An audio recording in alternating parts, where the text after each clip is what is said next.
My name is K. Ramanelu, class D section, కప్పతల్లి పెళ్లి సారాంశం చెప్తున్నా.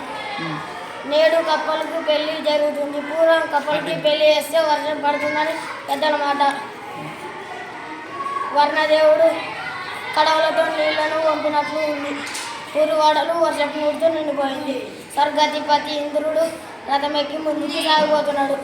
ఆ రథం యొక్క రథ చక్రాల నుండి పుట్టిన గాలి అటు ఇటు కదుపుతూ పెళ్లికి వచ్చిన బంధువులకు విసురు కర్రతో విసురుట లాగా ఉంది కదా. విసురుట పూర్వకాలపు ఆచారం ఆ పనిని చెట్లతో చేసినట్లు ఇంద్రుడు చెట్లతో చేసినట్లు. అంతేనా? Very good.